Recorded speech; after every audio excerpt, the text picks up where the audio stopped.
Hi, Ursuline Academy. My name is Mary Kelly. After graduating from Ursuline in 1983, I went directly to the United States Naval Academy in Annapolis, Maryland. Now, you may not know, but our nation has three full-on military academies. One, of course, is the Naval Academy in Annapolis, Maryland. The other is the United States Military Academy in West Point, New York. And the third is here in Colorado Springs, the United States Air Force Academy. I was fortunate after graduating from the Naval Academy to head right to intelligence school, and then I went to the Philippines for my first assignment. After that, I was assigned to various intelligence operations headquarters throughout Asia and in Hawaii. I was fortunate to serve as a chief of police, as an HR director. I ran bases like Pearl Harbor. You may have heard of Pearl Harbor. And then I was very fortunate to go back to the Naval Academy as a professor. The military gave me a great career. Here, Veterans Day, this year, 2020, I know things are a little strange. And I want to share with you a couple things I learned about being in the military for 25 years. First, we don't always get to control our situation. In fact, we almost never do. We don't always have perfect information to make great decisions. In fact, we never have perfect information. And the third is we don't always get to control what we get, but we always get to control how we react. I learned about the 6 stages of a crisis by watching what was going on around me in the first Gulf War, the second Gulf War, and during 9/11 when I was in command.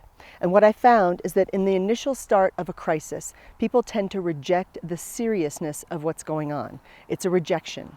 The second stage is the recognition phase. And this is where people start to think, gosh, this could actually affect me. I'm going to have to make some changes. My day-to-day routines are going to be shifted.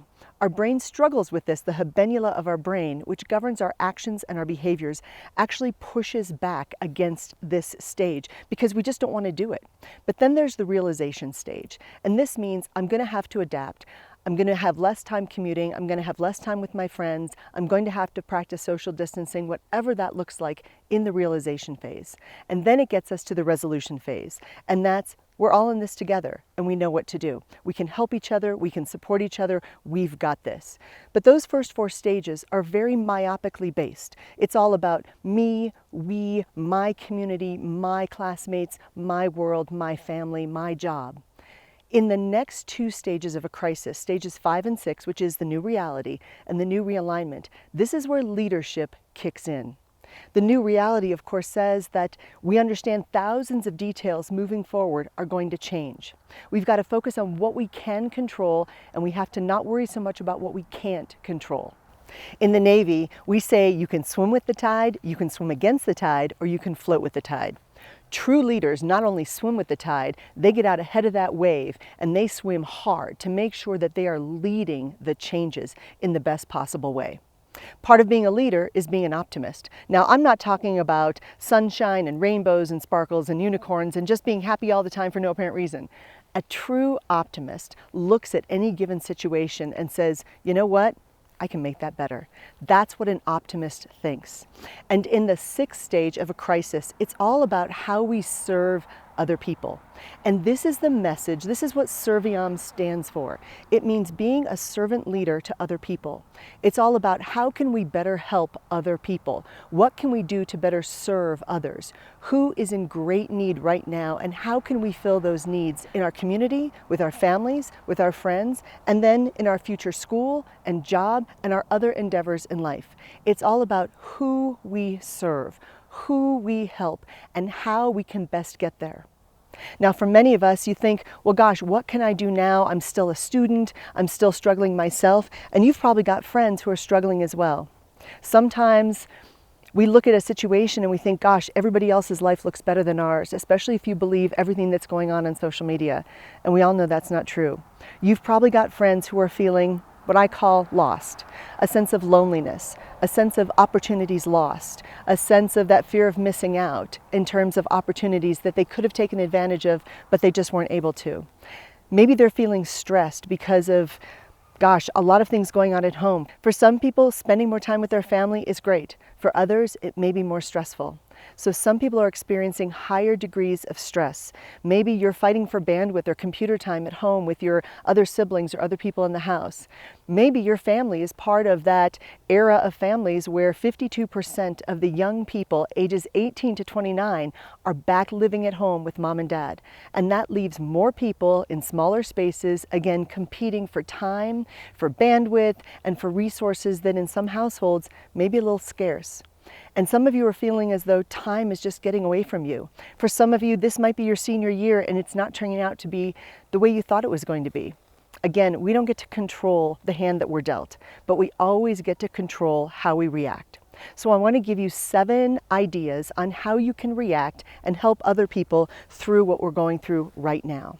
First, calmly lead others. When you're excited in a crisis, being calm is what needs to happen. We teach this to our Force Recon Marines, to our Navy SEALs, and to our top operators. Calm is contagious, so calmly help other people find solutions. 2, lead through the volatility.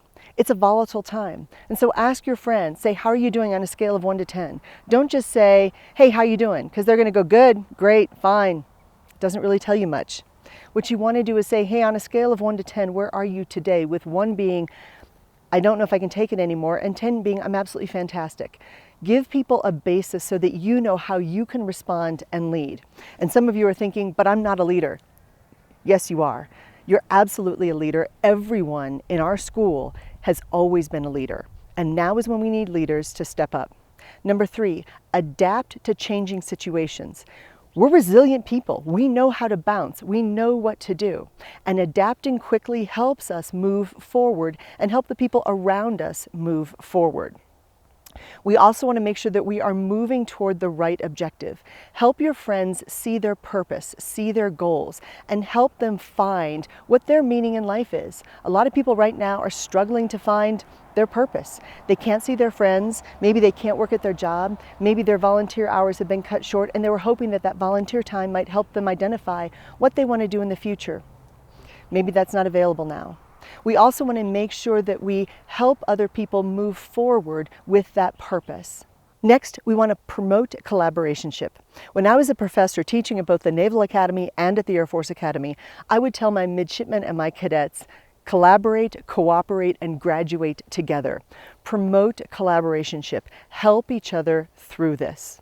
Then, number 5 is encourage resiliency. Encourage your friends who have had adversity to share with their other friends how they got through it, what was tough for them, what worked for them, and how to best help others. Respond the right way. There's a great Hawaiian word called kinaole. It was penned by George Kanahele, and it means do the right thing at the right time with the right spirit to the right person every time. And that, to me, embodies our idea of servant leadership and Serviam, how we're serving others.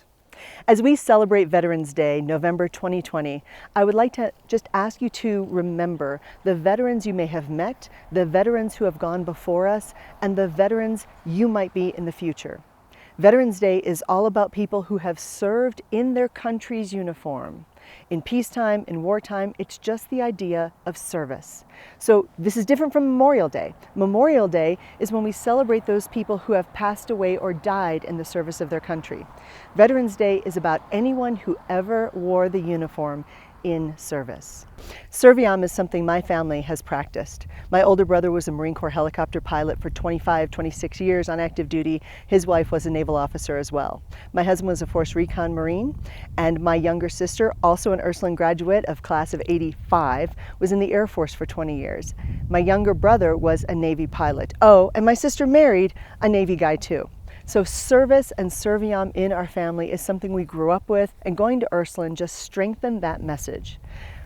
At the base of the Ko'ola Mountains in Hawaii, there's a school where kids go surfing in the morning and then they go to class in the afternoon. It's a pretty good deal. But that school is called Hawaii Pacific University, and I was also able to be a professor there. And one of my favorite things about that school was we have a scholarship called To Whom Much is Given, Much is Expected. Those scholarships don't go to the brightest, they don't go to the most talented, they don't go to the most athletic.